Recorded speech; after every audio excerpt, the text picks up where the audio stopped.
Ladies and gentlemen, Handsome Nick Hamrick. That's right! Show some respect for the most handsome man in all of West Virginia! You shut your mouth right there, Paul! That's what you look like! No, that's what you sound like! Keep the camera right here. 100% pure greatness gracing your presence. You know, you shut up. Did I ask for your opinion? No. Yeah. No, I'm feeling it today, ACW. You know why I'm feeling it? I'm feeling it because they recognize pure greatness. They're giving me a title shot tonight against Zaiden Kayne. Yeah. Oh.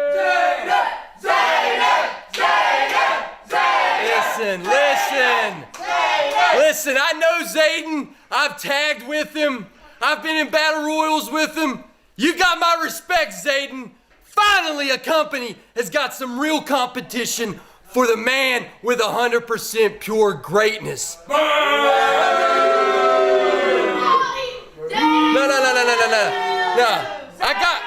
Hold on. Shut up!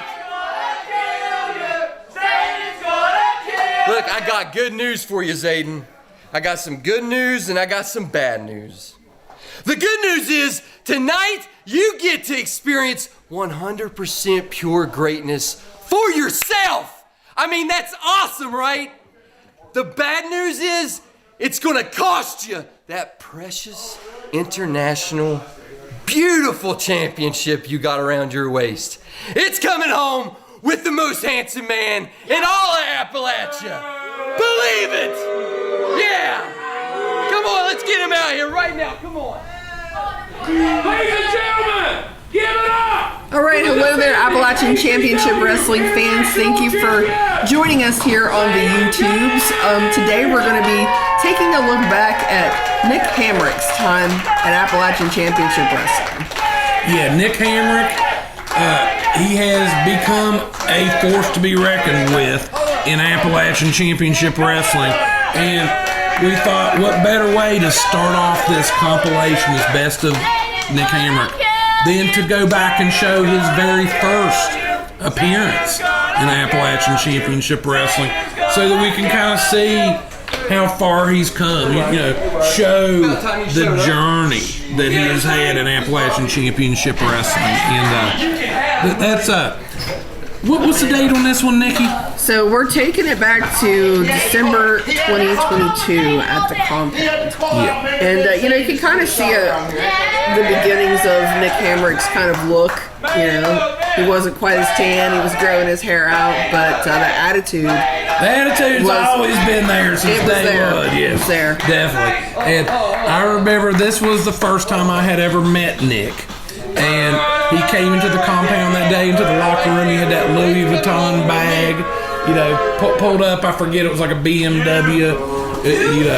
Come out with his Louis Vuitton, had his hair slicked back, and he basically, he's one of them guys.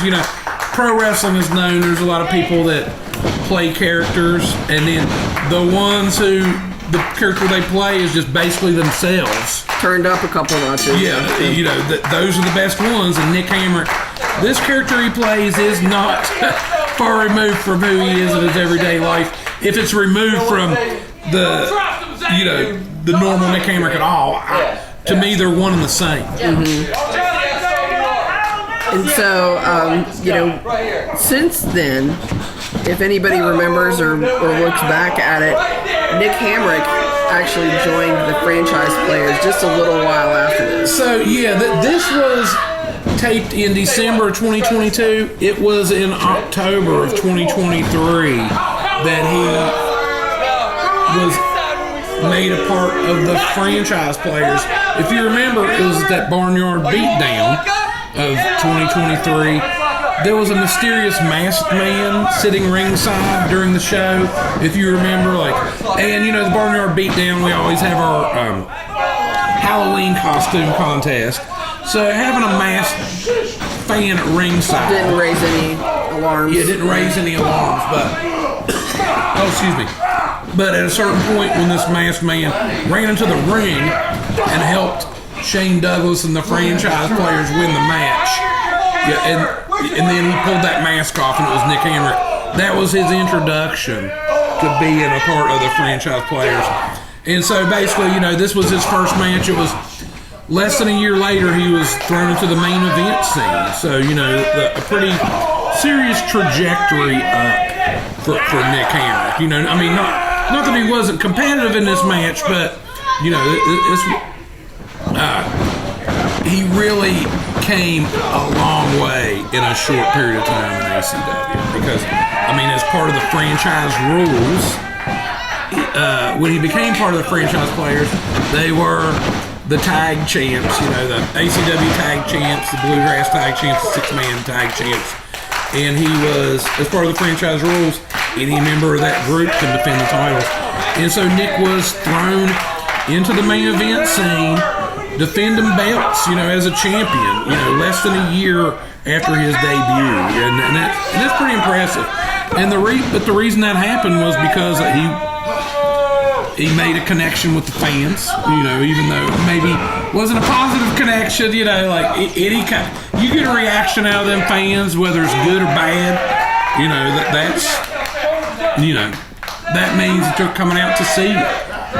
One notable difference here, no A. Dick Vickers yet. Yes, no A. Dick Vickers at this point. I can't remember. It wasn't long after this when A. Dick Vickers started showing up in Nick's corner.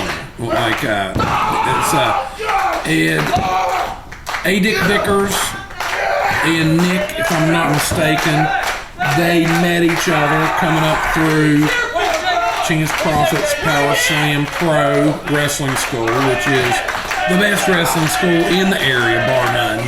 You look at the talent that Chance and the Power Slam Academy has put out. You look at Corey Sparks. You look at Nick Hamrick. You look at Mika. You look at Troy Parker. It's pretty amazing. At this point, Nick was pretty fresh out of that school, and one of the things in wrestling, you go to these schools and you learn, it gives you a good foundation. You go to a good one where you got a good teacher like Chance, it gives you a good foundation, but when you really start learning, when you're out on your own, when you're out there in front of crowds, like having to call stuff on the fly, it's you see what the crowd reacts to and what they don't, what is successful and what isn't, and you start getting better. And Nick, once he started working out in front of different crowds, that you could see just his learning curve and his trajectory just really went up in a short period of time. That's less than a year from his debut here. Like I said before, he's a main eventer, and that's and not to toot our own horn, but we're a pretty competitive locker room as far as we got a lot of really talented individuals in Appalachian Championship Wrestling, and so putting somebody in a main event is quite an honor. And Nick, he's just been killing it, and whether I agree with his in-ring tactics or not, there's no denying success, and he has been very successful. Sorry, go ahead. I was going to say, he turned the main event mix as part of the franchise players here, defending the tag team titles as part of the controversial franchise rules. But it was in December of 2024 when he won the ACW Super H title from Marino Tenaglia. Nick was the one to end Marino's 2+ year run as a Super H title holder.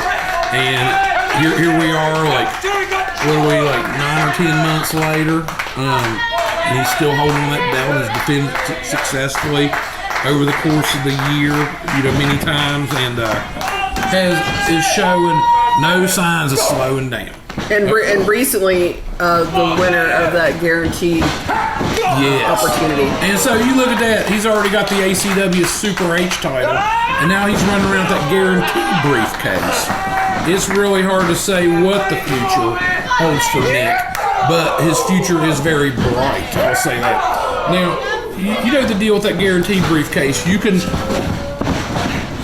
turn that in for a title shot on any champion in wrestling. And at this point, Nick is the 4th winner of the guaranteed briefcase. This thing has had a 100% success rate. Everybody that has won it has been successful in their cash-in attempt. You know, like Josh Bishop used it to cash in to win his first heavyweight title. The Bev Bobby Beverly cashed in to win his to start his run as Appalachian Championship Wrestling title holder. And then last year you had Jason Hendricks use it as him and Gorgeous Gregory cashed in defeating the Mortons for the tag team title. And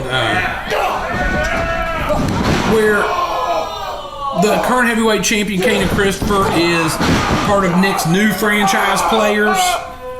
You know, I doubt he'll want to rock the boat there, but he's been calling out all kinds of people. Who did he call out there the other week, Nick? He's calling out all the major champions. Yeah, he had a long list that he was, insinuating that he may be coming for. So you never know with Nick Hamrick what's going to happen next, and including assaulting our referees on the very first appearance at our company. He made a big impression in a short period of time on the fans and the officials. Right. So the rest of these matches will have commentary on them, kind of like usual these look backs and stuff. Yes. So the rest of these will have live commentary, but sit back and relax and enjoy yourself. Watch the rise progression of Nick Hamrick in Appalachian Championship Wrestling. And thanks for checking out our stuff, and like and subscribe. We'll see you next time. And head to the comments and tell us your favorite Nick Hamrick match too. Absolutely. Thank you.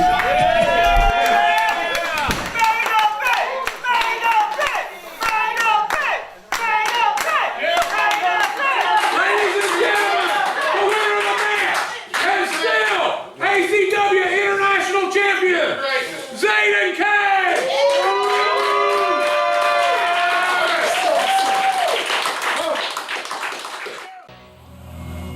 Okay, we got Mike Kelly And Nikki Walters. We're here, ACW Extreme Impact 2024, the Bluegrass Wrestling Con in Catlettsburg, Kentucky.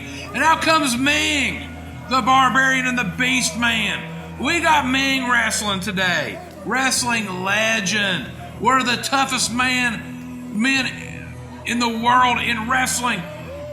This guy is legendary. You don't want to mess with him. But the franchise players, you know, they're getting ready to get a little something from him. Beastman coming out in full fashion tonight. Looking amazing for a Beastman. He seems like a perfect fit for this team. Oh, yeah. You got the prehistoric Beastman and these vicious. They're basically throwbacks to the prehistoric age, too. I could see these guys fist fighting a dinosaur and winning. Referee Jim getting the night started out with a bang here. You have to wonder what that smells like. Woo, buddy! We'll have to ask him later. I could almost smell it from here, Nikki.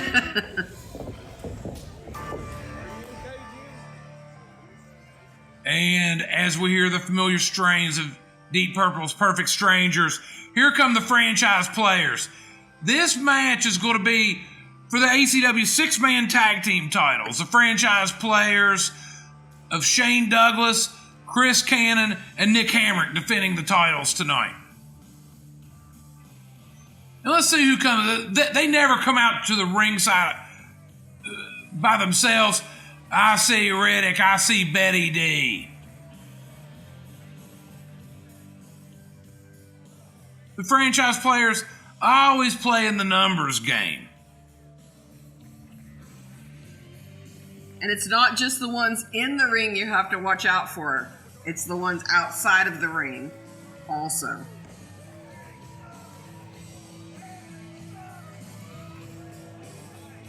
the franchise players with a stranglehold on the ACW Tag Team title picture. They're the ACW six-man Tag Team Champions, the ACW Tag Team Champions, and the Bluegrass Tag Team Champions. And with the controversial rule that any member of the franchise players can defend these titles, that it's almost an unfair advantage. But Shane Douglas's lawyer drafted up that contract. It's basically it's made it almost near impossible to prepare for these guys. You don't know if you're going to get Shane Storm and Chris Cannon, Shane Douglas and Nick Hamrick. It could be any combination. And how are you going to prepare for that?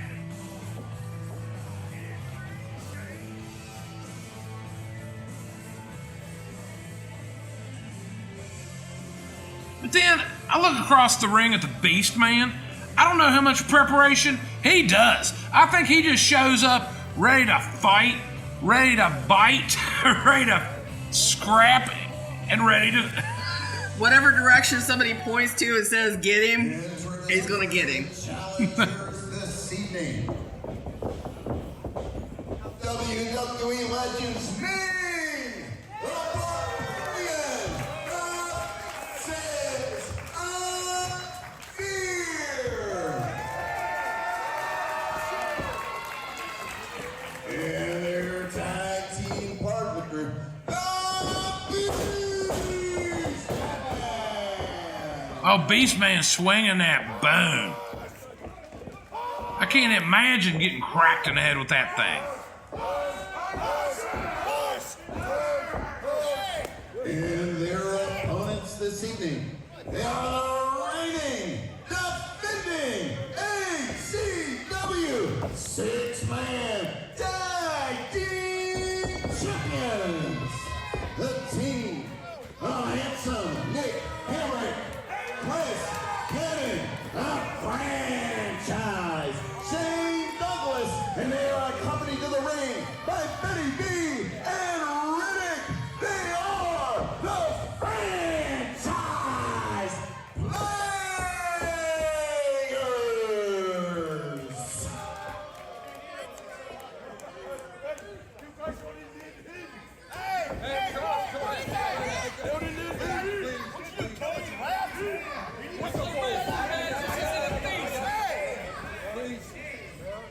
What is that? Big shout out to Time Warp. Putting together these bluegrass cons, always such a fun time. Keep checking our social media. We're returning to the Ashland area Friday, July 5th. We've got Enzo Amore on the card, Josh Bishop on the card. Lots more announcements. Keep checking back on our big return to Ashland. And this next show, 100% free, Nikki. Last year was one of our best shows of the entire year. Oh, wow, yeah. I expect this one to be just as good, if not better.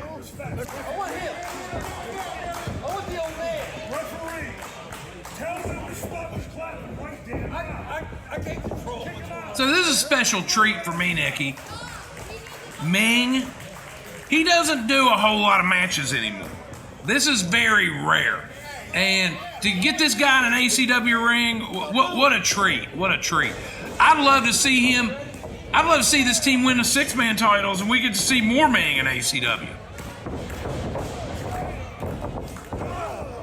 Okay, Nick Hamrick locking up with Ming, but Ming with that big tag to the Barbarian jamming that fist into the ribs, but then Hamrick with an eye poke.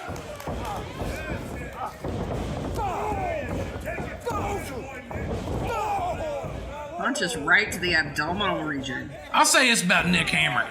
He's been sucking up that knowledge from Shane Douglas like a sponge.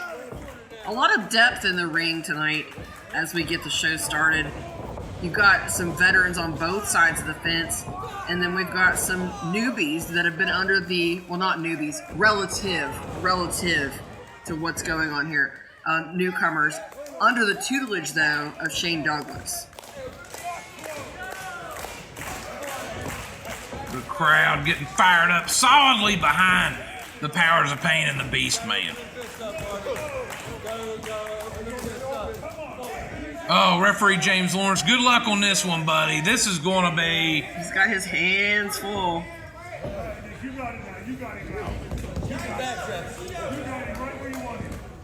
As we see Riddick lurking around ringside. Betty D lurking around ringside. Trying to get the fans to stop clapping. Leave it to this group to have the audacity to think that they can tell the fans what to do. Oh, they're pretty full of themselves. As you well know. You've had to deal with them. Oh, that's like trying to run into a brick wall. That's like trying to fight a tree, trying to fight the Barbarian. Nick Hamrick a little stunned. That didn't work. Well, Nick Hamrick, you can tell he spends a lot of time in the gym. But the Barbarian does too. Oh, but Nick with a bulldog variation. Barb kicking out at two. Barb, one of the toughest guys in wrestling too. When you hear people talk about the all-time toughest men ever in wrestling, Ming and the Barbarian, two of the names always at the top of the list. Oh, and here comes Ming back in there. Oh, Chris Cannon. The loaded gun Chris Cannon set to square off against Ming.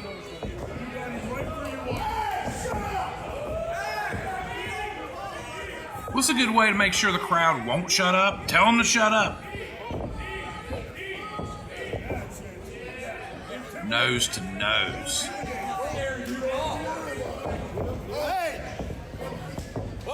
Maybe Cannon thinking a little better of it.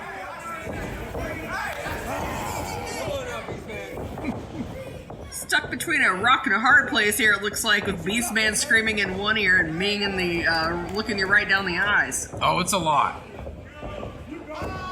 There's a lot going on right now. It's a position Chris Cannon's not used to being in, too. Oh, but he went for the headbutt, but Ming, one of the hardest heads in wrestling, that backfired on Cannon. Ming going for the backdrop, but Cannon going for the sunset flip. Double chop to the head of Cannon. Oh, and then Ming going in, but caught that elbow from Cannon. But he's still going forward. Ming's always, even when he's hurt, he's going forward. He just knows one thing, to fight. I don't think you could really even hurt this man. You can just like slow him down and stun him. Shane Douglas in the ring.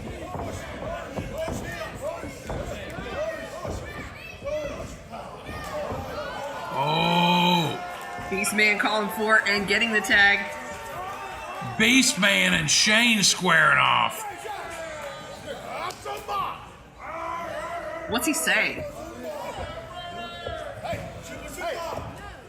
Whatever it is, I don't think it's, hey, let's be friends. Yeah, most definitely. Beastman, one of the more unorthodox competitors in ACW. Oh, but Shane Douglas with an eye poke. I don't care how tough you are. Somebody jams or thumb in your eye. Well, wait a minute. This having nearly no effect on Beastman with a big headbutt. Shane. Oh, Shane goes down again. Running for cover into his corner. I think Shane's looking for a tag. There's that animalistic focus from Beastman. He's got one job he's sent in the ring to do, and he's just not even taking his eyes off Shane Douglas.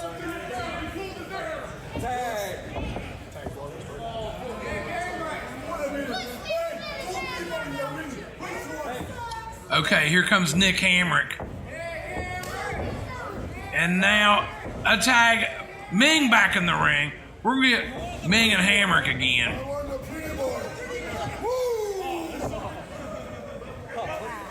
They're circling up, squaring off with each other.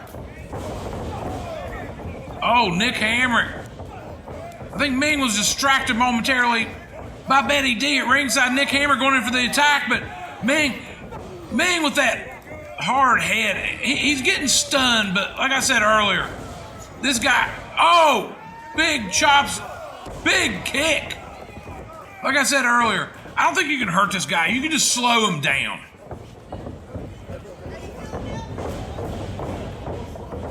Oh, clothesline. I think Ming is impervious to pain.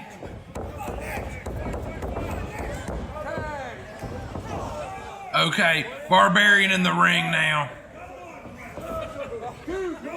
Setting up for a double. Is this going to be a double headbutt?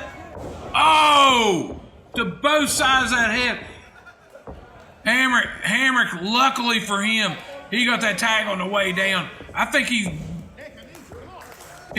at least knocked loopy, if not halfway unconscious. Good luck explaining that to the doctor this evening in the ER.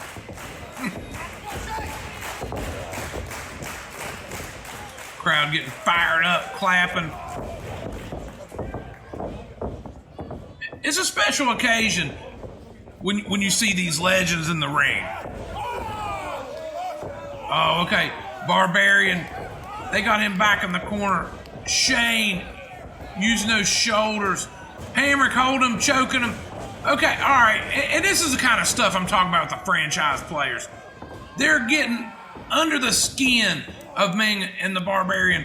Things getting out of control. Referee James Lawrence, no fault of his own, struggling to maintain order. But when you got these 6 wild men plus those 2 handlers of the franchise players running around ringside, I'd almost, we've talked about this before, I'd almost suggest there being an extra official in the matches involving the franchise players. But Shane Douglas's lawyer probably has something to say about that as well. It's probably already in the paperwork that they can do whatever they want. I think that one of the key tactics is to create chaos.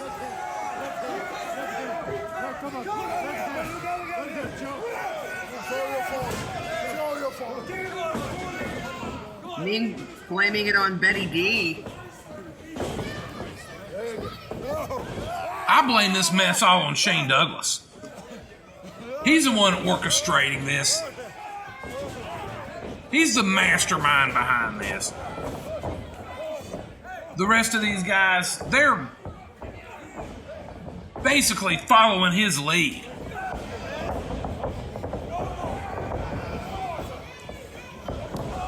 Oh, Barbarian though, he's rallying, but then Kayne with a knee to the midsection, snapmaring Barbarian over. Okay, we got Kayne scaling the ropes. He might be showboating. He may be taking a little too much time. I wonder if Barbarian may be trying to lure him in here. Okay, Barbarian moved out of the way. Kayne grazed him there, but no real damage done. Things definitely didn't go as Kayne had planned. Oh, look at Barb, big headbutt. And that's the thing, Barb and Haku, Ming. He's had many names in wrestling.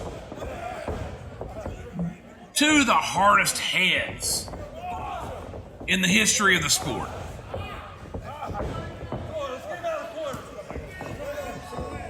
Ming, Haku, King Tonga.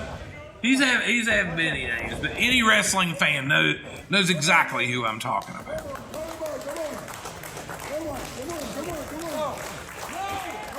Beastman wants back in there.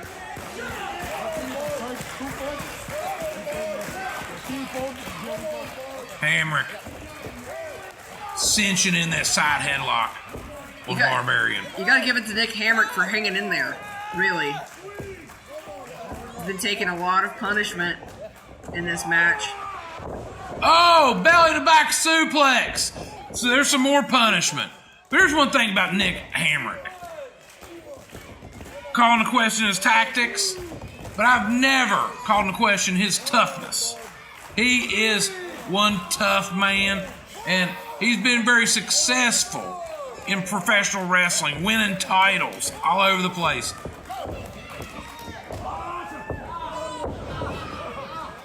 Oh, Nick going for the tag, but Barb cutting him off.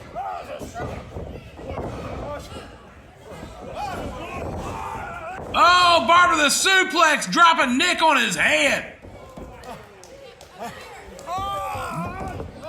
And now here comes Barb, tagging into Beastman, the prehistoric Beastman.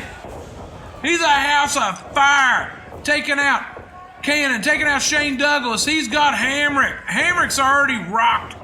And then Hamrick in the corner, smashed into the corner. And here comes Beastman.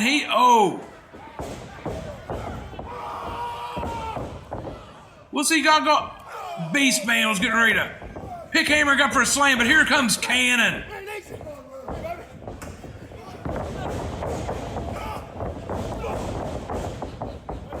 Oh, Beastman clotheslines both competitors.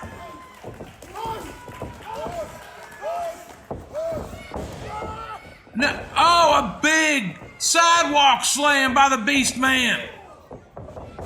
Blast Shane. Shane rolls out of the ring. Oh, cannonball to the corner on Hamrick. Now that had to hurt. What's Betty D doing up on the apron, Nikki? Why is she talking to them? Could she be flirting?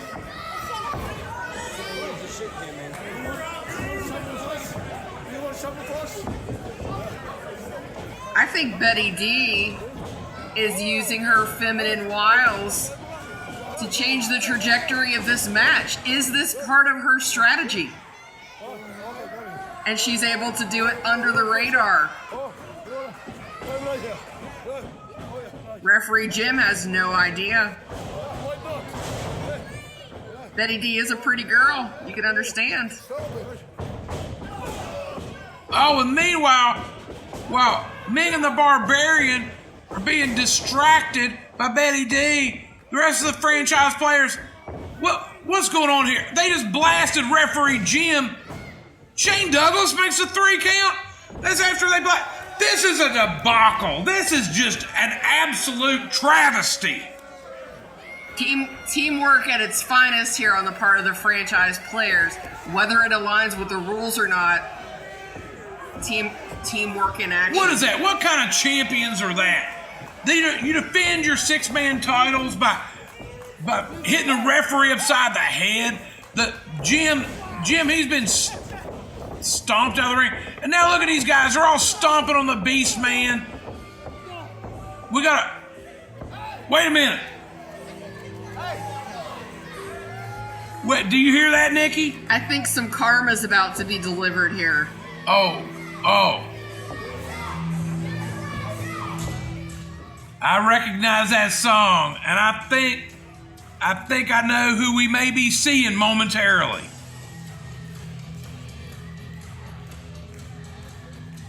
You can make whatever decisions you want to make, but decisions have consequences. And I think we're seeing some cause and effect about to go down right here. They thought they had the best strategy laid out there, having Betty D do her thing while they were in the ring doing their thing. Oh, it's the Sandman! Now enter Sandman. You want to talk about karma? Here comes Sandman. He's been live streaming all day here from the Bluegrass Wrestling Con. And here he is. He's going to live stream himself whooping somebody's rear end. Here he comes. He's got that Singapore cane. Here comes Riddick. Riddick. You don't want none. Oh, blasted Riddick over the back. Here comes Nick Hamrick.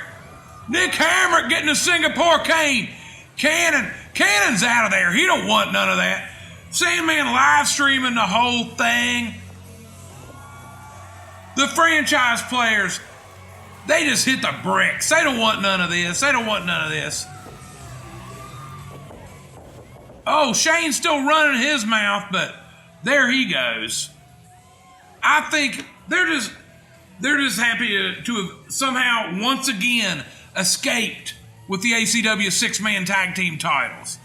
And just thank goodness the Sandman was there before they were able to permanently injure Beastman.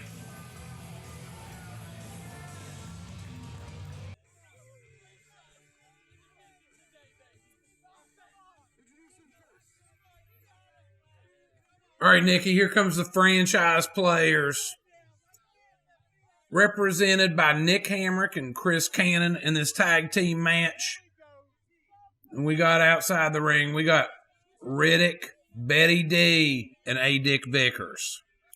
Outside the ring, we got lots of hot air. Yeah.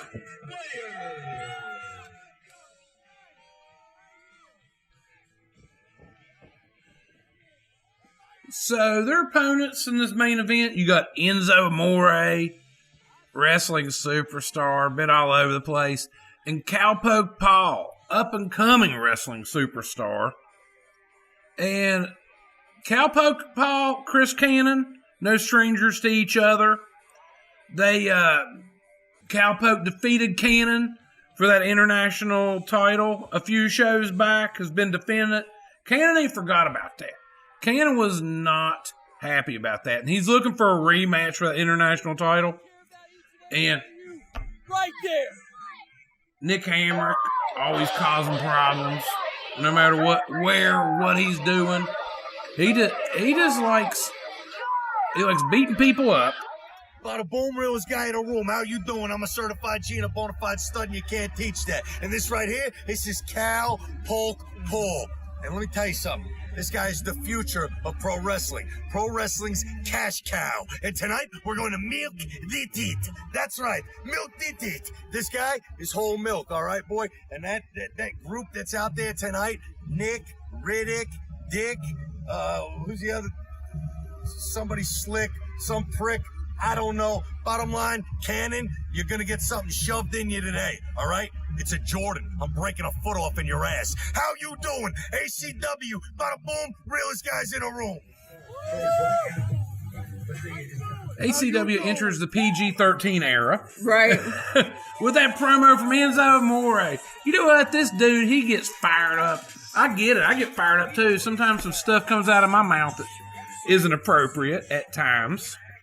And I'm going to try to remain impartial for this one, but we'll see how long that lasts. Enzo Amore gets some major love from his fans. Let's go, Enzo. Where's that microphone at? He was all over NXT. He was all over WWE. He's been all over the world doing his thing. Speaking of doing his thing, got something to say to us. Oh, yeah. He's usually got plenty to say. Oh, the mic. Come on, Adam. If anybody can fix that mic, it's Adam Harris. Having some issues because of the rain.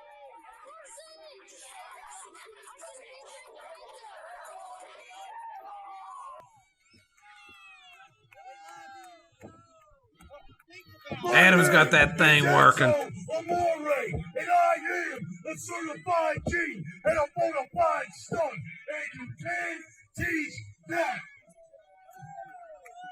And this right here is his Cowpoke Paul. And he is the future of pro wrestling, people. He is the cash cow of the future of pro wrestling. We are going to milk the teat of pro wrestling's cash cow tonight. That's right. Because Nick, Riddick, Dick, Kayne, and Ugly Betty.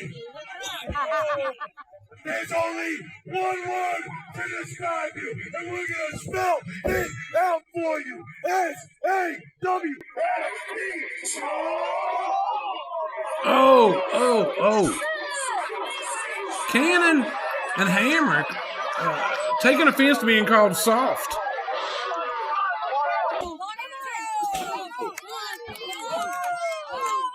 Hey, ref.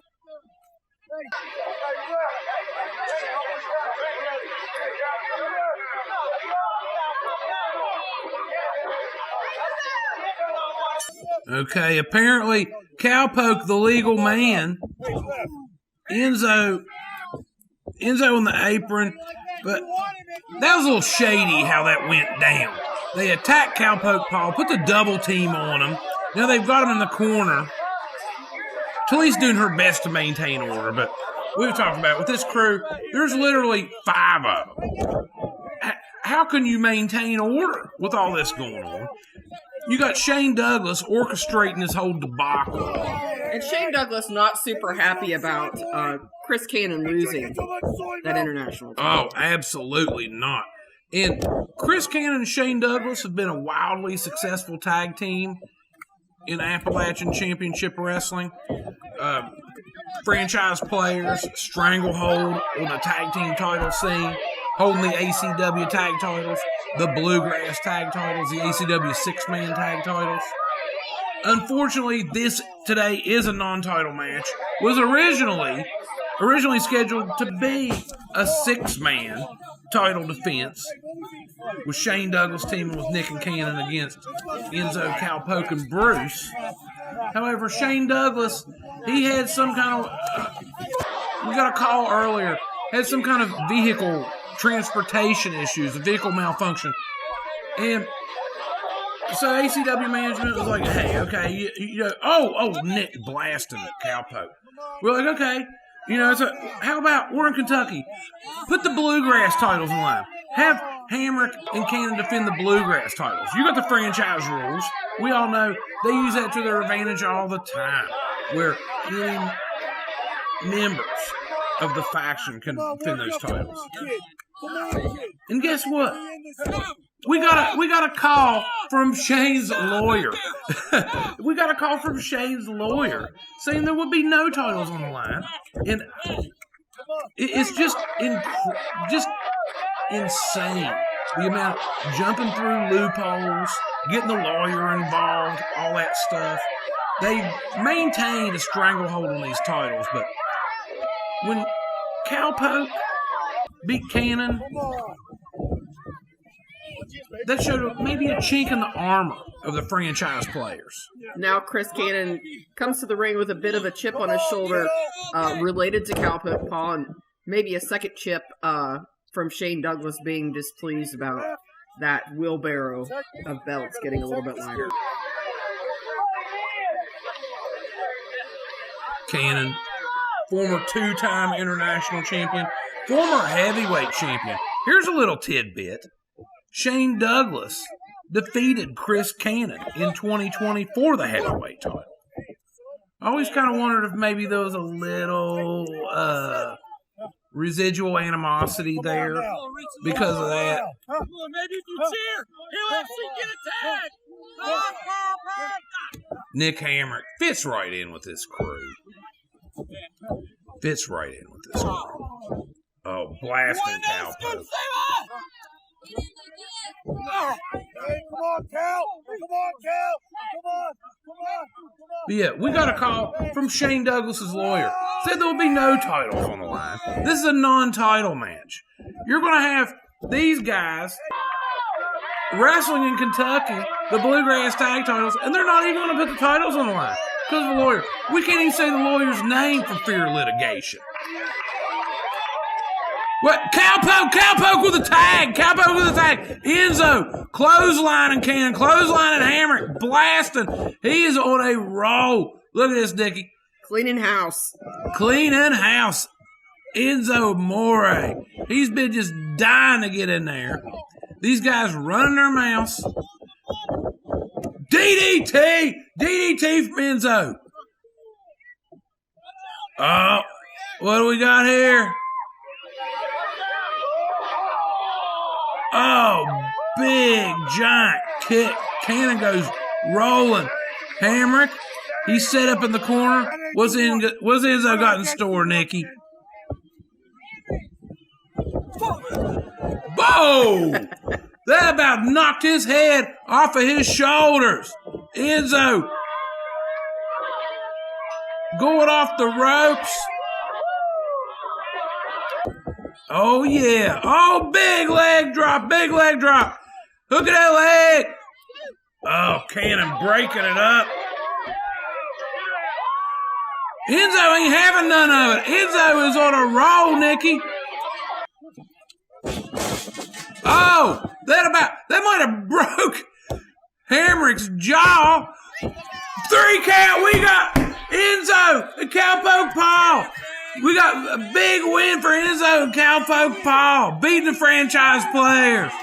Unfortunately, as a non-title match, they retain the tag titles.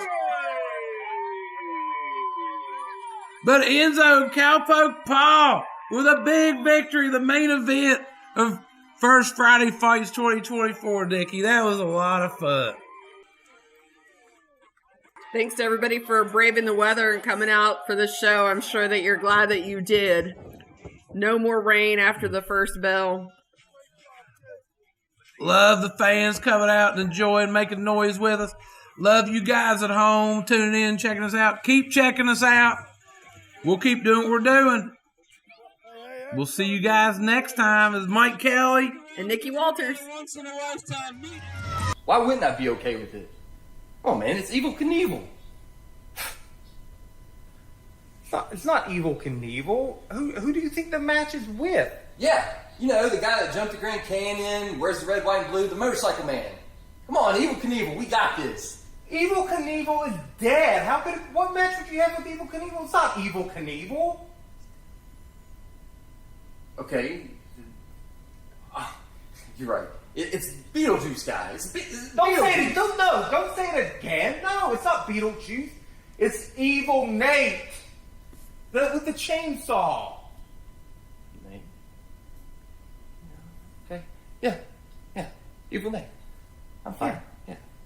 In a casket match, you're fine. Evil Nate, casket match on the 10th. Yeah, casket. Yeah, of course I'm fine. I'm Handsome Nick Hamrick. Yeah. I got this. Mm-hmm. Evil Nate. He carries a chainsaw, right? Yeah. It's alright. We got this. We got it. It's okay. Don't worry. I'm not worried. You worried? We're good. We got this, baby.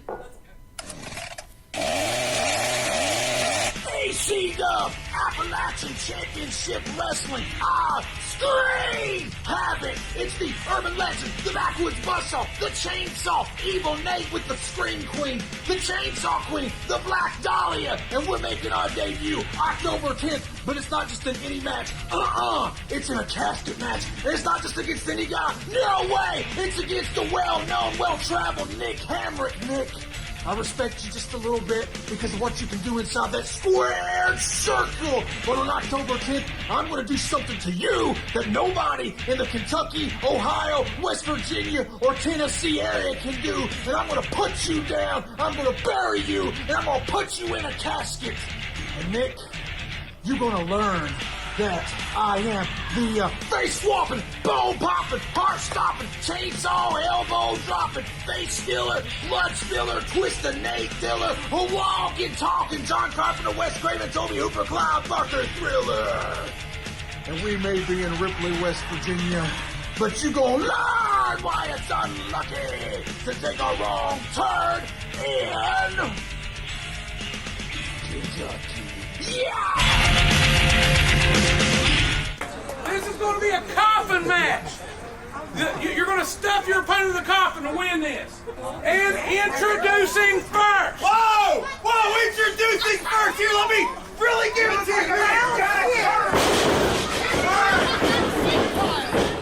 A. Dick Vickers making his presence known. West Virginia, introducing first.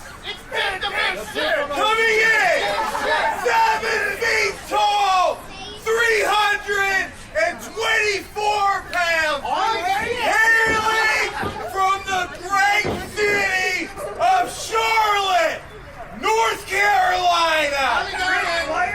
He is the man with 100% pure greatness in his name. He is Handsome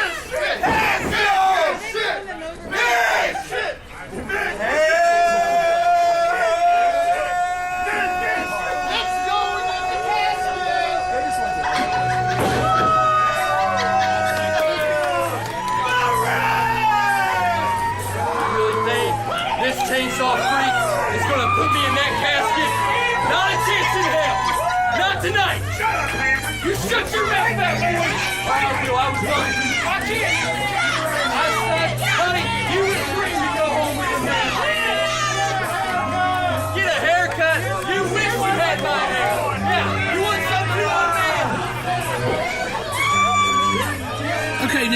been informed by ACW management, this match is for the Texas Chainsaw Massacre heavyweight title. And when you see our next opponent come out, making his Appalachian Championship Wrestling debut, you'll see why. We've been waiting to get Evil Nate and Black Dahlia in for a while. Be prepared for a special treat, Nikki. I think you're going to. It seems like the right place to meet them for the first time. Chainsaw Massacre Championship! Introducing the champion, Evil Nate!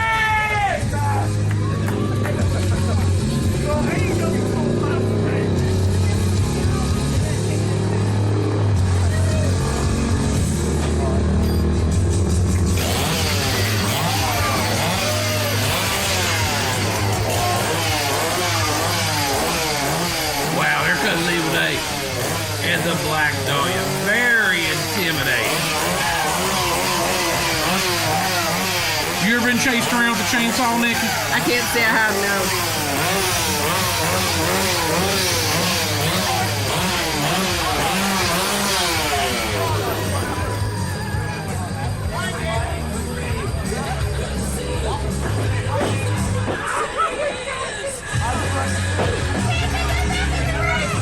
Oh, and I love his theme music. Little lost, blinding Texas. Referee getting out of dodge. I would be too. I would Can't blame be you. too. Yeah. Glad that we're safely over here at the commentary table. You familiar with the band Wasp, Nikki? Yes, I did a show on Rock 105 called Heritage Hair. So yes. Oh, I love this song. What do you mean there ain't no more liquor? Let's bring it back some memories. I was a huge Wasp fan. The camera fan!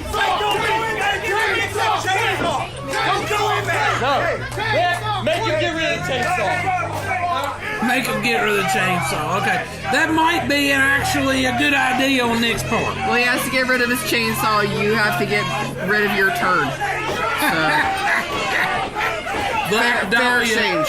Black Dahlia. She's got the chainsaw, and Dick Vickers has got the turd. Yeah. So let's see how this all kind of works out.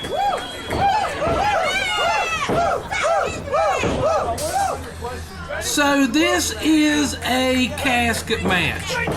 The object, and you can see in the background, behind our little skeleton friend on the left, we've got a casket up there.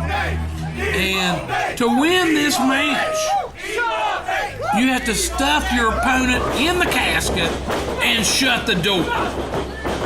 So we're not looking for a pin in this one. We're looking for get you into the casket, close the door. No pins, no submissions. You just beat your opponent down, drag him up there, stuff him in that casket, shut the door. That's the only way you're going to win.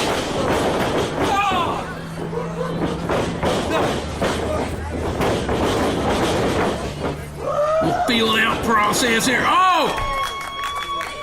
Evil Nate just caught Nick Hamrick. The devastating clothesline. Now, Nick, he's begging off a little bit. Here's the thing with Nick. He's like maybe playing a little possum. Well, did you see Dick Vickers just go flying from the power of Evil Nate? Oh! But that distraction was enough for Nick Hamrick. Catch Evil Nate with a low blow, and now he's going for that mask, Nikki. He just yanked that mask off of him. And now, putting the boots to Evil Nate.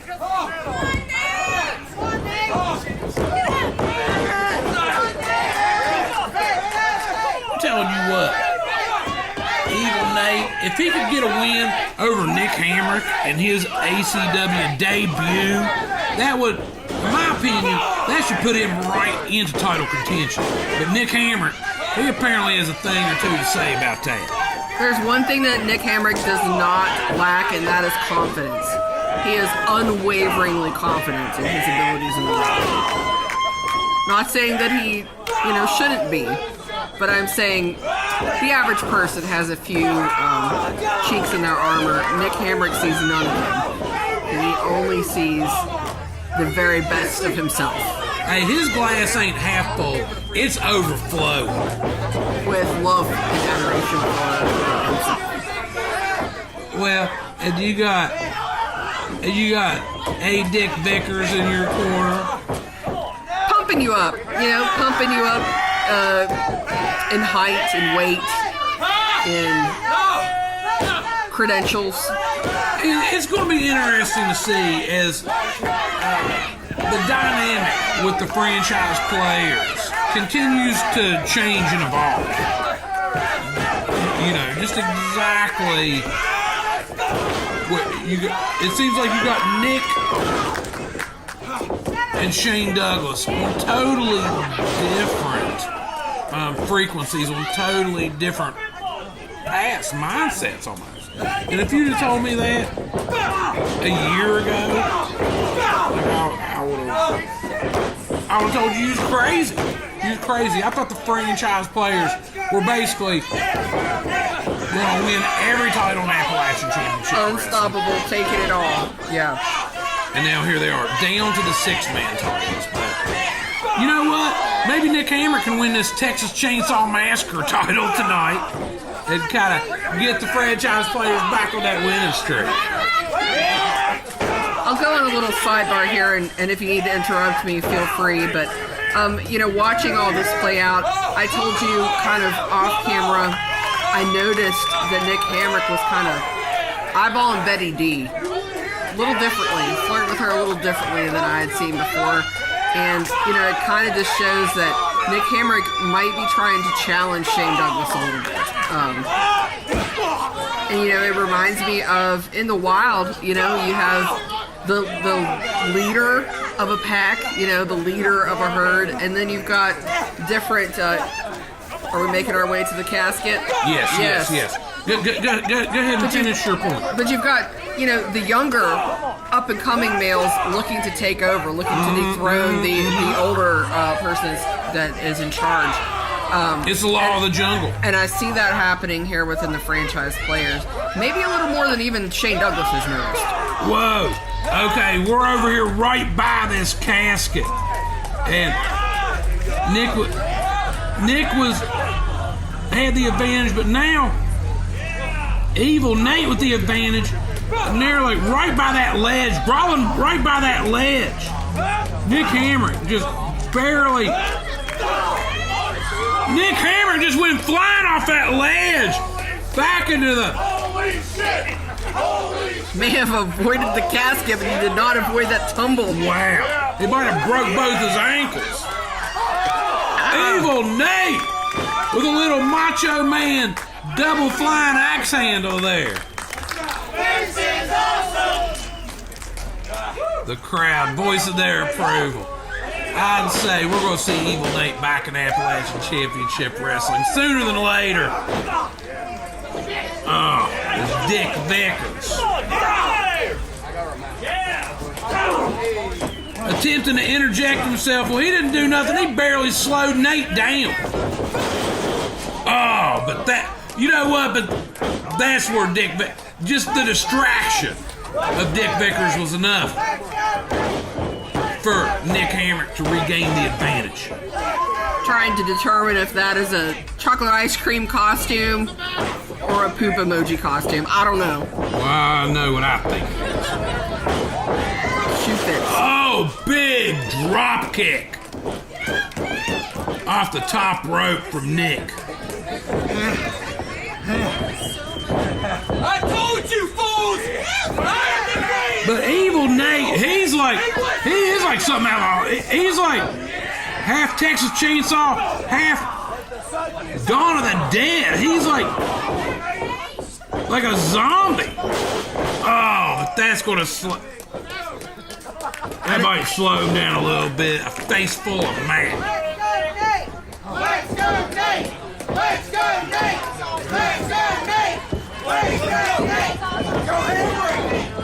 Nick Hamrick blasting Evil Nate into the turnbuckle. And now yanking him outside the ring. He might be thinking about dragging him back up there by that casket. As we were saying, that's the only way to win this match, Nikki. Awesome crowd in Ripley for our debut in the Ripley area. Oh! Evil Nate moved out of the way. Nick just knocked his head upside that steel ring post. The thing about going up there to the casket to put your opponent into the casket is you also have to put yourself closer to the casket in order to do that. Good point. You're really taking a risk, and once you go up there and... Oh! Nate's got a hold of Dick Vickers. Yeah, you take your opponent up there, you're also putting yourself at risk. Good point, Nikki. Wait a minute. Black Dahlia's in the ring with a big knee. Black Dahlia. DDT! Dick Vickers just got his neck jammed by Black Dahlia's DDT. I hear that chainsaw. Wait a minute, Nick Hamrick has that chainsaw up there by that casket. He's basically calling out Evil Nate to come up there and throw down. And here he comes. They're like two wild animals. Evil Nate's got his mask back on. They're fighting over that chainsaw, Nikki. They're fighting over that chainsaw right by the casket. Wait a minute. Nick's in there. Nick's in the casket. Evil Nate. He's got that. Oh my God. Evil Nate is taking the chainsaw to Nick Hamrick, Nikki. He's taking that chainsaw. Oh my God. And he just slammed it shut. We got a winner. That's one way to make sure your opponent won't get out of the casket is to cut them up.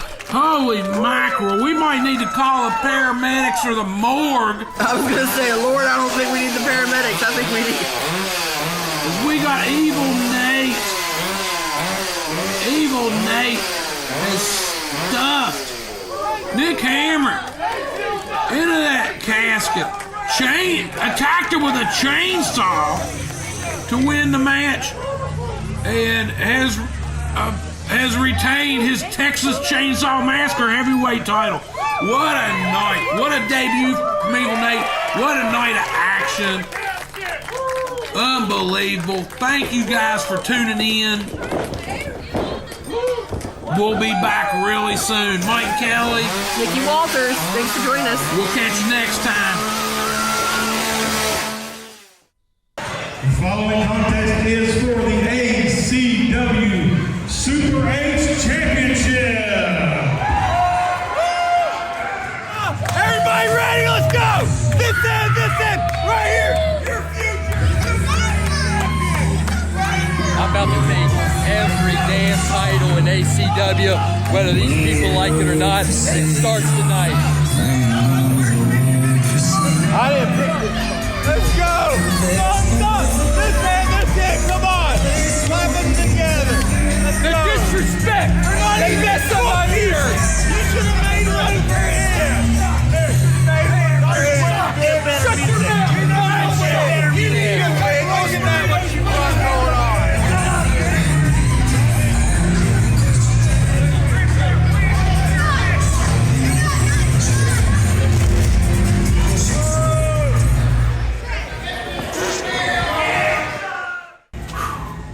Oak Hill, we're back. ACW, and I'm wrestling for the Super H Championship, and you know it's gonna stay right here around this waist and on this shoulder, and we're gonna dance all night long. Nick Hamrick will dance as long as you wanna dance, and you can have your mans on the outside as much as you want. He can get down with me if he wants to, but at the end of the night, we all know that Marino T is gonna be your Super H champion. Can you feel that?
greatness in his name. He is Handsome Nick Let's go. All day.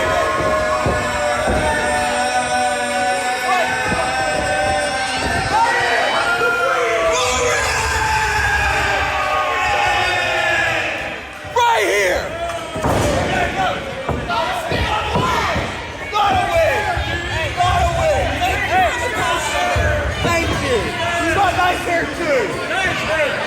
His opponent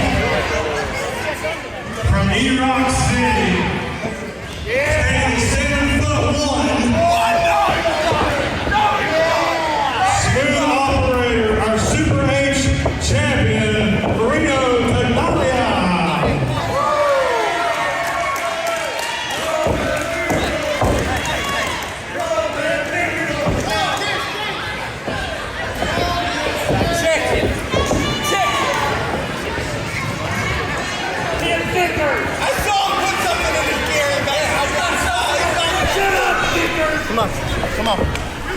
All right, Nikki, this is our second of 4 big title matches tonight.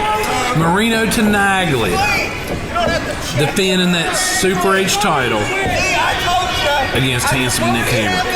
And Marino, he has held that title for well over 2 years. That's a long time. That's a long time. Lots of defenses, too, against lots of key players here at ACW, far and wide. We've seen lots of great matches with Marino, and so far, he's been able to hold on to it. Nick Hamrick hoping to end that streak tonight. This is Marino's 17th defense. Let that sink in. 17 defenses of an independent wrestling title. That don't happen too often. Just noticed A. Dick Vickers got a new head of hair. I'm wondering if Nick Hamrick required that as he tries for the Super H title. Wanted to come in with a cohesive team of great hair. Could be. Because I noticed some changes there. I don't know if it was Hair Club for Men or what that we engaged, but well, they got some different stuff. They got Rogaine. They got that hymns. There's those plugs. Right. But I have to imagine that Nick Hamrick insisted that A. Dick Vickers come in with a robust head of hair tonight, because this is a big night for Nick Hamrick. Oh, absolutely. Getting a shot at this title. And you think about it, the impact that Nick Hamrick has made in Appalachian Championship Wrestling over the last year, especially once he joined with the franchise players. Now, the whole deal with the drama and the franchise players notwithstanding, I don't think that's a big distraction for Nick. Speaking of distractions, Nick Hamrick might have got a little distracted and not seen that coming. Well, you better see that coming when you're going up against Marino Tenaglia. Marino getting up in Dick Baker's face. But you better see that coming. Marino's going to come at you from all directions, including from up top, as but Dick Baker's shaking the ropes. And Marino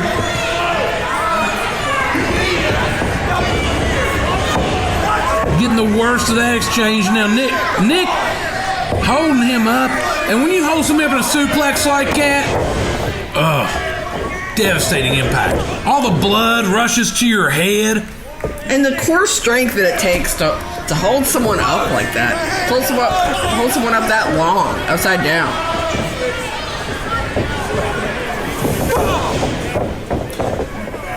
But, as we, go forward, there has been a wedge pretty much driven the franchise players. And most of that wedge, I think, is Nick Hamrick.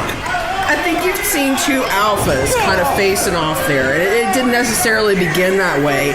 Nick Hamrick came in with a lot of respect for Shane Douglas, as a member of the team. And we've kind of seen him grow and his confidence get a little larger.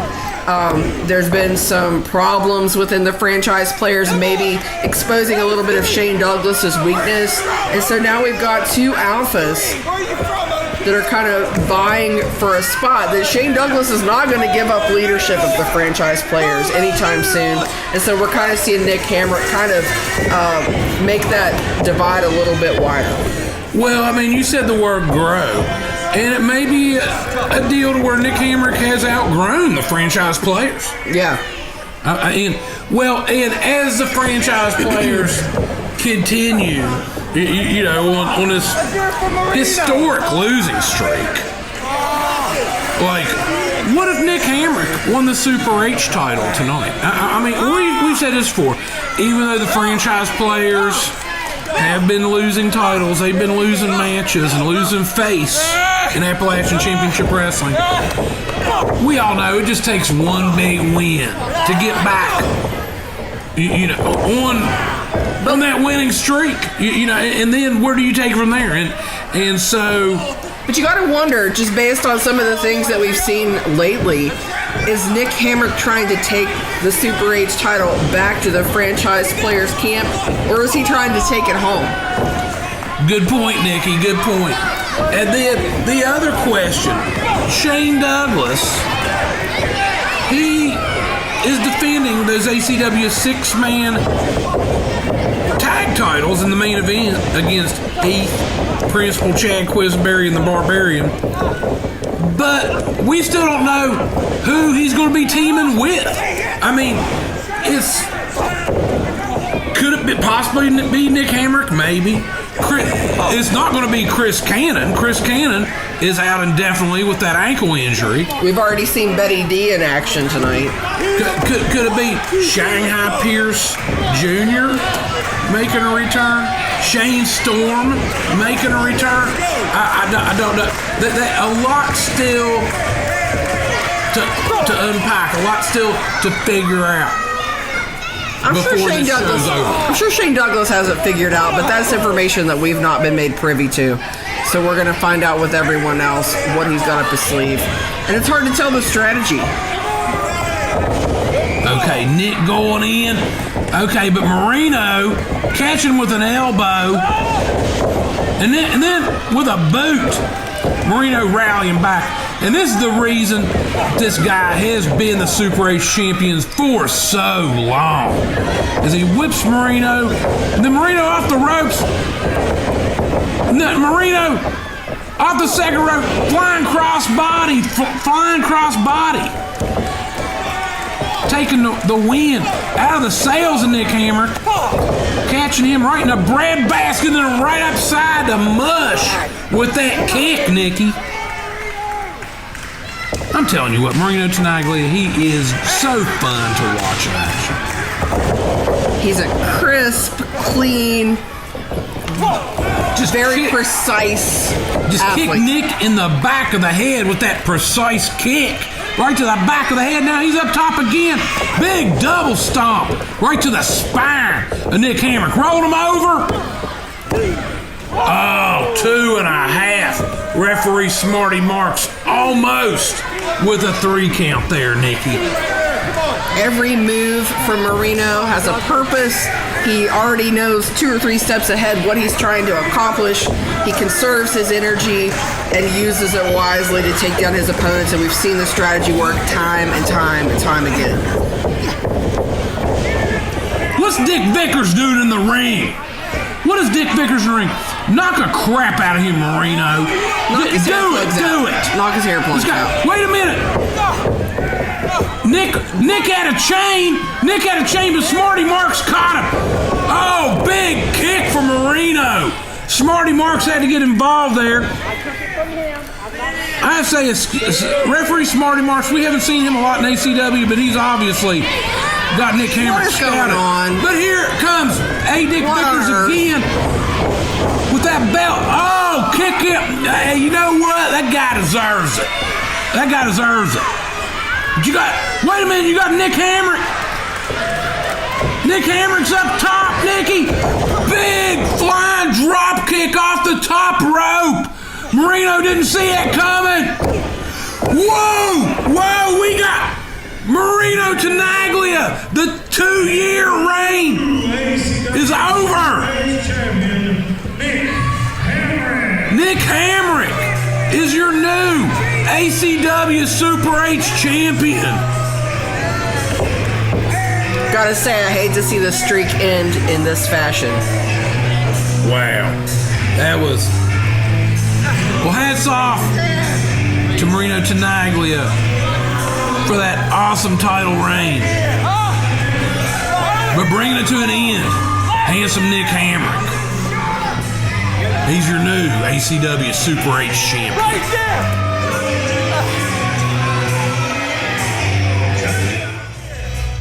You should know, I know you know, because my name is Zaiden Vickers, and I'm here with the new Super H, you might as well, Super Hamrick. I like the sound of that. Champion right here, Handsome Nick Hamrick. That's right. Marino, you're tough competition. I tell you that, man. But at the end of the night, you just weren't good enough. You couldn't be great like Handsome Nick Hamrick, the man with 100% pure greatness in his veins. Get a good close-up shot at that ACW Super H Championship, because that's only the beginning. The sky's the limit from here. And Shane Douglas, Chris Cannon, the rest of you franchise players, why don't you take some notes out of my page book? Because what I do is go in that ring and win. Believe it. Hell yeah, baby, let's go party. For one fall. Hey! Buffalo Wild Wings, you should know, what if you don't? My name is A. Dick Vickers. Shut up! And soon to be making his way to the ring. Coming in at 7 feet tall, 364 pounds. Kayne from Charlotte, North Carolina. He's the man with 100% pure greatness in his veins, and Colton Acid's favorite wrestler. He is Handsome Nick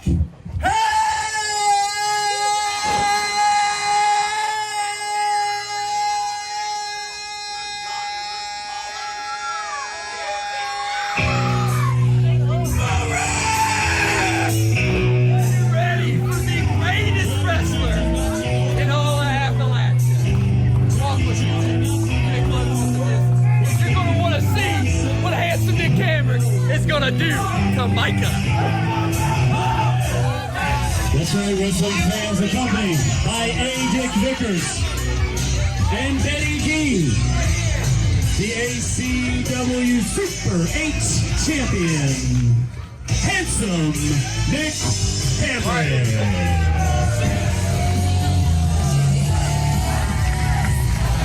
And his opponent, accompanied by Emily Rose. She is the ACW Women's Champion, the Hidden Gem. This is Mika!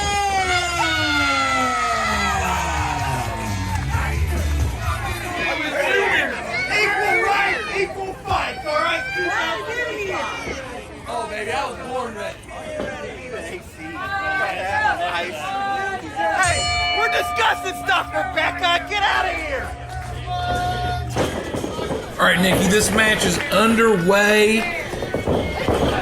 This, our next guarantee qualifier. And we have two singles champions from ACW going head-to-head. As we got the ACW Super H champion, Handsome Nick Hamrick, going up against the ACW Women's champion, Mika. And as any ACW fan knows, Mika ain't afraid of nobody, ain't afraid to fight a dude, and she's pretty confident that she can beat anybody she gets in the ring with, including a dude, including Nick Hamrick or anybody else. So we'll see how this whole deal works out, but like we were saying, it's guaranteed briefcase 100% success rate at this point from being cashed in, and so this match is huge. We definitely saw Mika coming to the ring with a lot of confidence, not swayed whatsoever by Nick Hamrick's entourage that he brings to the ring with him. She's got Emily Rose with her, and I know that those two are just ready to kick butt and take names, so to speak. Of course, Emily not in the match, but a great person to help Mika stay on task and get the job done here. Well, I mean, when you got Betty D in the other corner, Betty D and Emily Rose do not like each other, as we've seen a bunch in the past. These guys button heads, and so Emily Rose will nullify. Oh, Betty D being at ringside, and then Dick Vickers. He's still a problem, but I'll tell you one thing about him. His problem is he seems to have grown another full head of hair since the last time we've seen him. If I'm recalling correctly, last show and then maybe the show before that, he come out there with this big ridiculous thing sitting on top of his head, and it gets generally snatched off by the end of the day. That thing needs its own rabies tag, I think. It needs to be registered here in the county because it definitely looks alive. I think it may be. Yeah, there's something weird going on up on the top of Dick Vickers' head, and I think something weird going on inside of Dick Vickers' head. Maybe from where he's been trying to put so much Rogaine on it, might have seeped through his skull to his brain at this point. But that's neither here nor there. Depriving his brain of oxygen when he does Nick Hamrick's entrance. That seems a little tiresome also. So with this match, we're going to decide the fourth entrant out of 6 that will be in the Guarantee Scramble coming up in a few weeks, August 7th. So a lot on the line. We already know 3 of the entrants. Tyler Jordan and Troy Parker got into the mix at the Putnam County Fair a couple of days ago. And so those are for sure. Of course, we just saw Cowpoke Paul get the victory and get the opportunity to be in that scramble. So now the final 3. And I know that Mika would like to be one of those, but as per usual, some sort of interference always. Oh, yeah. When you have any of these guys at ringside, you know they're going to try to butt in. They just can't mind their own business. But I mean, Nick Hamrick likes it that way. That's why Nick wants them out there. I said it. They're bad intentions. Now Emily Rose, counteracts it, but there's just so much chicanery and tomfoolery going on. And referee McLovin here, he's big suplex from Mika. Referee McLovin, he's doing his best, but as you can tell, he's a young man, and he's trying his best to maintain law and order. He's Iron Manning it today. He's doing all of the matches, I believe. Yes, today. Yes. Referee McLovin, he is our Iron Man today. And look, there you go. There goes Betty D again, butting in. Pulling at Mika, ripping at her ass. What we do over here is our business, so... Well, what you do in somebody else's match ain't your business. You're getting involved in somebody else's business. And that's the kind of crap. Oh, my goodness. I mean, these people actually believe their own crap, I think. Sorry, I'll get off my soapbox. Yeah, and we got some big old crowd here today in the Beckley area. The Mount Hope B-dubs were, as you got Nick climbing up to the second rope. He had Mika, but Mika very alertly sliding out behind him. And now a big power bomb to Nick off the second rope. As both these opponents. It's another hot one out here today, Nikki. And so, it makes you tired even more quickly than normally whenever it's hot like this. Plus, a lot of adrenaline coming into this match. These two have been talking a lot of crap leading up to today. Oh, yeah. Oh, Mika catching him with a forearm as Nick is coming in and then catches him with a boot on that one. And then Mika, a stunner. And she's been using that more and more in her repertoire. And that stunner is as vicious as that. Nick kicking out at 2. Mika almost had him after those 2 stunners, Nicky. That would have been much to the delight of the ACW faithful and much to the delight of me. Is Nick Hamrick not making any new friends up here in Beckley or anywhere else he's been wrestling. Oh, a lot of times this is, that's lights out a lot of times when Mika hits that maneuver. But they pulled Nick out of the way. And now Nick, with the reverse DDT drop. Catching Mika with that reverse DDT. To the guarantee scramble. The ACW Super H Champion, Handsome Nick Hamrick. All right, this guarantee scramble. It's wait a minute. They're trying to team up on Mika. You want to talk about kicking her? Wait a minute.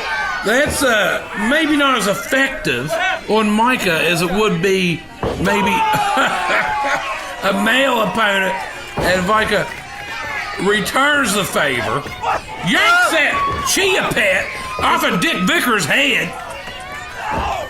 And here comes Emily Rose, because Betty D's over running her yap. Emily Rose, she's seen about enough of it. Emily's just looking for a reason. At this point. Betty D, Dick Vickers, the rest of the franchise players, giving her plenty of reasons. She is Betty D.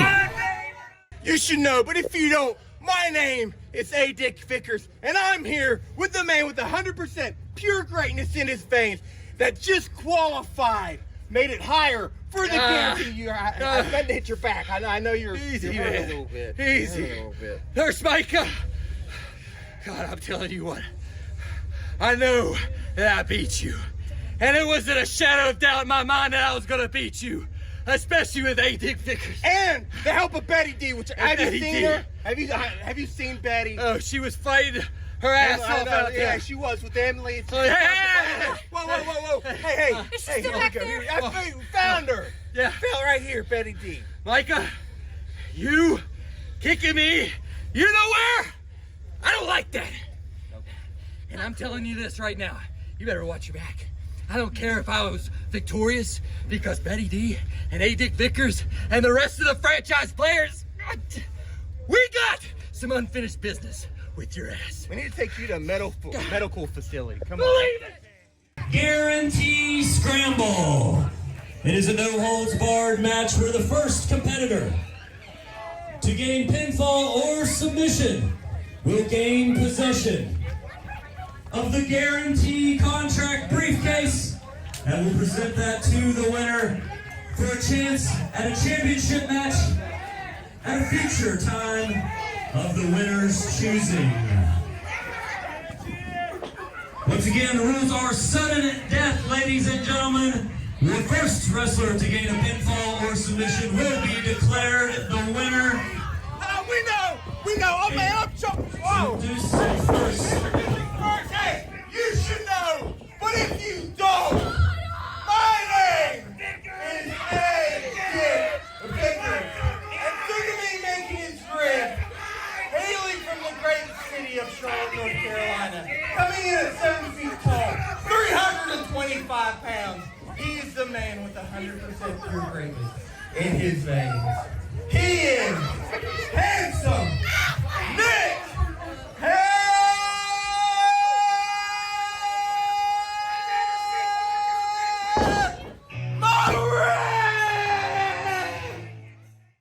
Here we are, once again, the final Buffalo Wild Wings show of the summer. And what do we have Handsome Nick Hamrick doing tonight? I'm in the final of the guarantee, baby. And you know who's going to walk out of this thing victorious. Because you know who I got watching my back? I got the franchise players, baby. And you know when A. Dick Vickers is around, it's a no-lose situation. So go ahead, get that briefcase all shined up, because it's coming home with the most handsome man in the world. Believe it! Shane, you're at home watching, baby. Take a look at what's about to happen. History is being made as we speak. Because Handsome Nick Hamrick is taking that briefcase home, and then I'm taking all the titles. And A. Dick Vickers, representing the new franchise players. He is the ACW Super H Champion, Handsome Nick Hamrick.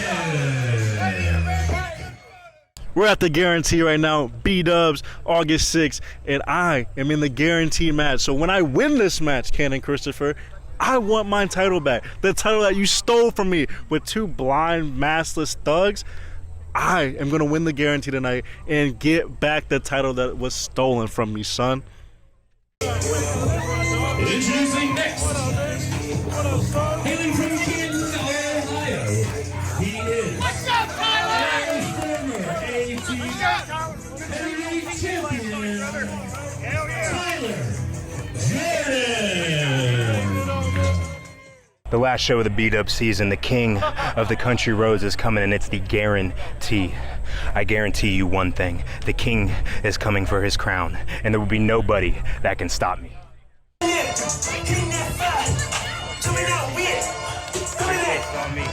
Briefcase is on me.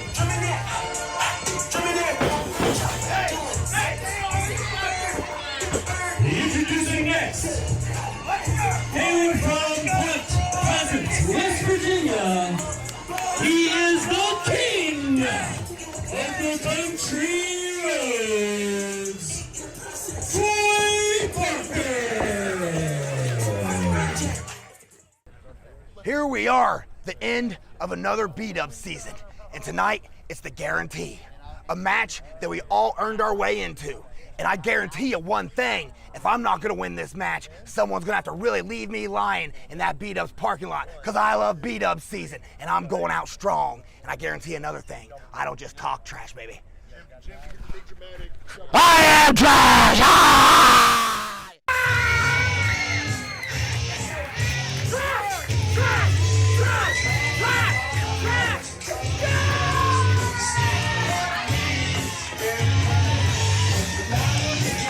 Introducing next, accompanied by Beastman, weighing 234 and 1 pounds, from Chillicothe, Ohio, one half of BE Trash. Here is your trash.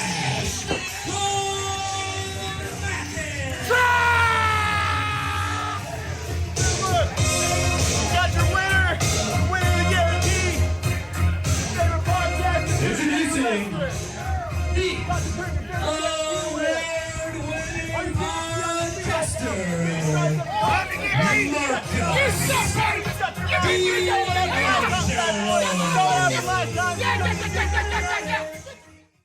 Hey, howdy folks, how are we doing tonight in the Buffalo Wild Wings finale?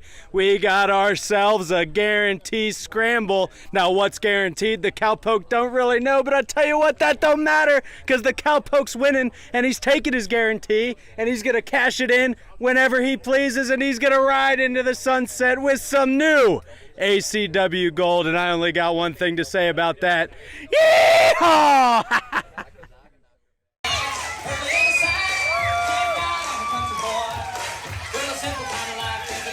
and their opponent, from Dry Rock, Wyoming, he's one half of the ACW Tag Team Champions, the leader of the Cowpoke.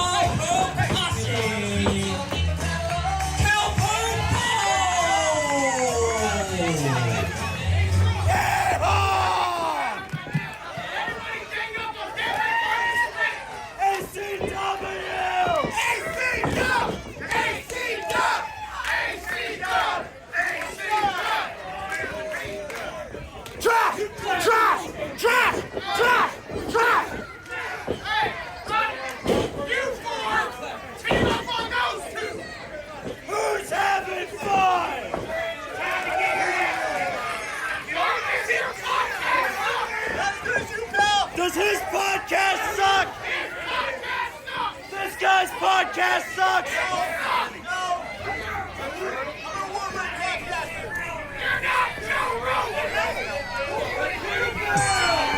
Well, I'll admit, I'm not a fan of Marcus D'Angelo as a athlete and a person. I am a fan of his podcast, though. His Jake the Snake and his $1 Million Man podcast are quite excellent, you know, for us old school wrestling fans. But Cowpoke, apparently not a fan of Marcus as a person or his podcast. Right. Things are getting personal right out of the gate here. Okay, and this thing is breaking down right out of the gate as we got Tyler Jordan squaring off with Nick, offering him up. Okay. Pickle Kid is not getting... Pickle Man, Pickle Kid. Pickle Kid ain't wanting to get involved. Yeah. As you got... Staying out of it. You got Marcus D'Angelo now in there with Ron Mathis. And Ron Mathis is just slamming his head into the turnbuckles. Looks like he might be looking to take him on a round trip to all four of them. Okay, he's had all four of them with him. And D'Angelo, that much worse for the wear as a result. Cowpoke, looks like he's got a few knuckles for Dick Vickers in that head. Tyler Jordan going to work on Nick Hamrick. Now Troy Parker also going to work on Nick Hamrick. Yeah, so all the competitors in this match, they over the last several shows, we've seen them win qualifying matches, you know, to get them in there. The last tickets were punched at our last show at the Mount Hope B-Dubs, and the stakes are high, Nikki. You know, as we've talked about many times, you know, this guarantee briefcase, it can be cashed in for any title in the world of wrestling. And at this point, this is our fourth guarantee scramble for the briefcase. This guarantee has had a 100% success rate. The first ever guarantee winner, Josh Bishop, went on to cash that in for the heavyweight title. A win, putting a pin on Huff Manley. The second guarantee champ, Bobby Beverly, cashed in for the heavyweight title. And the third guarantee winner, Jason Hendricks, cashed in for the tag team title with his partner, Gorgeous Gregory. So, as you got Tyler Jordan and Cowpoke, and that's the kind of stuff I like about some of these scrambles, and especially a scramble with this high stakes, is you'll get to see some of these athletes throw down that you might not normally, like Tyler Jordan, Cowpoke. That's the first time we ever got to see them throw down in the ring. As you got Nick Hamrick doing his usual kind of shady shenanigans with a flying bulldog. And we've got every entrant kind of looking at this from a different perspective, because it's not for sure where or for what they can cash it in. And so, you know, we're really going to see everybody on their individual path wanting to use this to get to an individual goal. And so, depending on, you know, which one of these competitors you are, you're looking at this from a completely different perspective in terms of the opportunity that it represents. Well, and you look, because you look in there, right there, you got two champions facing off right now. Troy Parker, the Regatta Pro champion, and the Super H champion, Nick Hamrick. You know, and you got Cowpoke Polly's one half of the tag champs. Tyler Jordan, a former heavyweight champion. So, and Marcus D'Angelo, he's looking to capture gold in ACW. You know, what if D'Angelo's to win that briefcase and cash it in and become a champion in ACW? Just like that. Yeah, just like that. This is just his second appearance in ACW, but although it's his second appearance, he's made a big impression in a short period of time, obviously, to have qualified for this match. And yeah, the last time we saw Troy Parker, Mathis. Oh, Mathis. Taking it outside of the ring. Yes, that was an absolutely wicked dive. And Troy Parker, he calls himself the king of the country roads. He's a Regatta Pro champion. What if he won that guarantee thing and cashed it in? Oh, spear! And that's one thing about Troy Parker. This guy is an absolute killer. Definitely a powerhouse. Definitely getting stronger every single time that we see him. And you can just tell when he's in the ring, he means business. It's all business. Oh, yeah, absolutely. One of the hardest strikers in wrestling. And we've seen him, as Marcus D'Angelo takes him out from behind. I mean, but we've seen him, all over the country, like competing in CZW. And getting his name out there, the way a young man needs to, to get his name out in pro wrestling. Getting... Nick Hamrick. And Nick and Marcus, even though they may have similar philosophies on wrestling, they're fighting over this briefcase. It's every man for himself, Nicky. And in these scrambles, you see partnerships come up and then divide. Because everybody knows there's going to be one winner of this thing. As Nick Hamrick has that figure 4 clamped on, and you got Cowpoke and Ronnie. Cowpoke and Ronnie both going up at opposite sides, but they're both up top, Nicky. As both of them dropping down those devastating elbows to their prone opponents, and both of them, they're both going for pins. How's it? But Marcus and Nick kicking out. What would have happened there? I don't know. That would have been an unprecedented, Can't split that guaranteed briefcase in two. No, that'd be pretty interesting.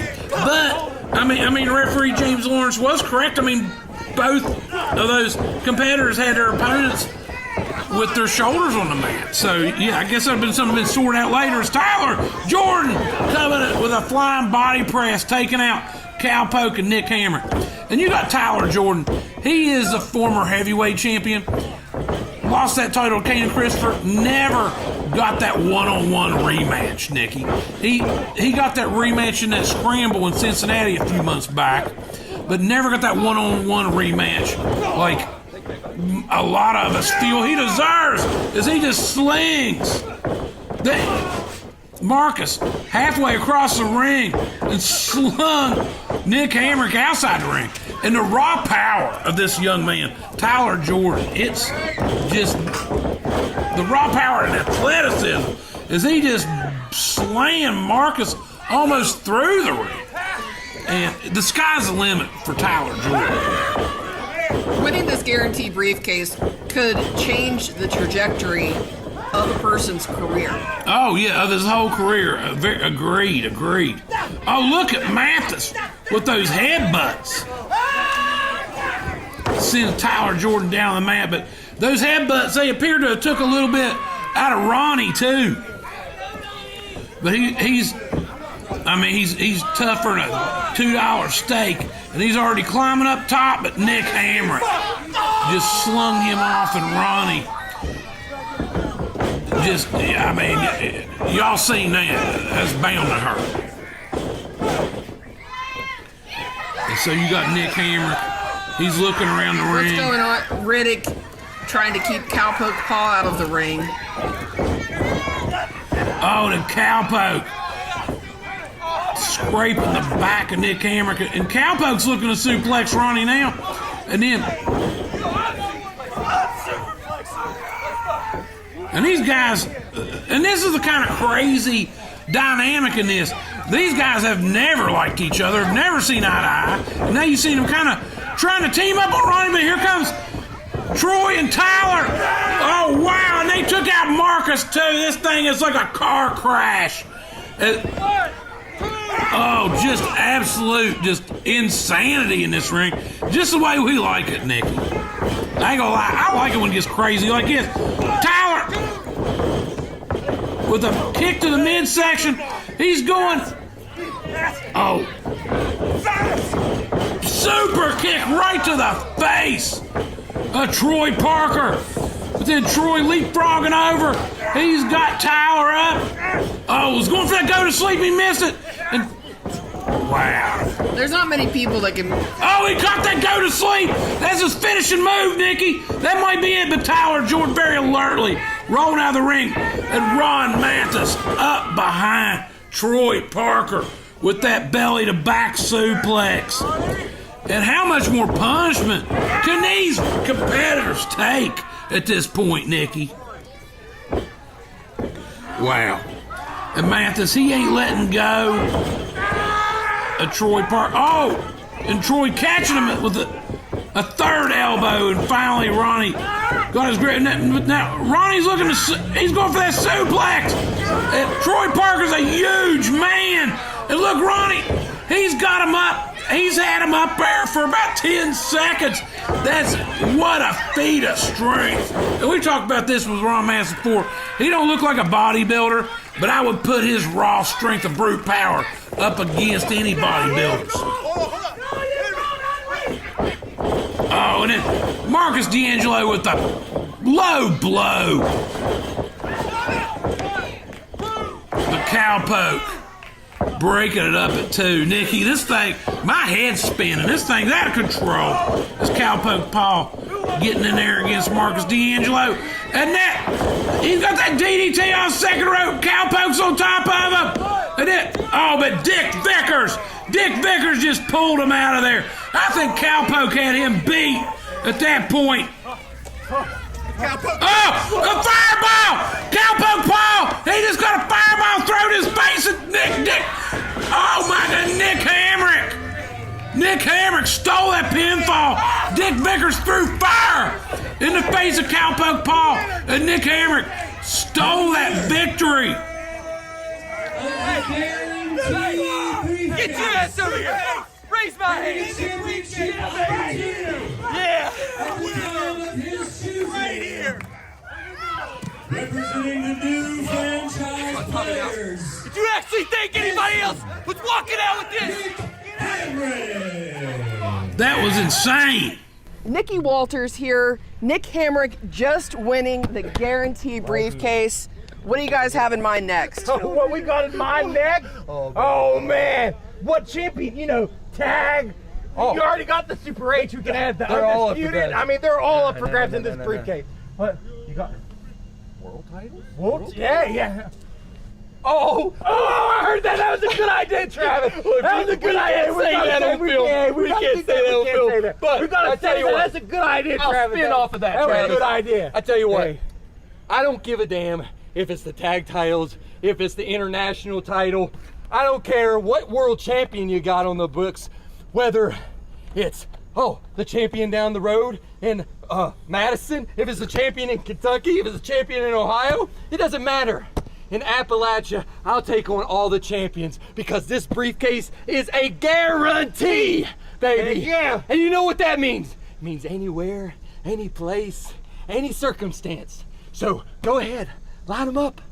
Hangman Page, Cody Rhodes, if you guys can get your fancy asses down to Appalachia country, I'd be happy to cash there might this be baby money in. to pay them. Cash this baby in and become the new AEW WWE Undisputed Champion. Bam! Believe it. Come on. I guarantee. Guarantee. Yeah.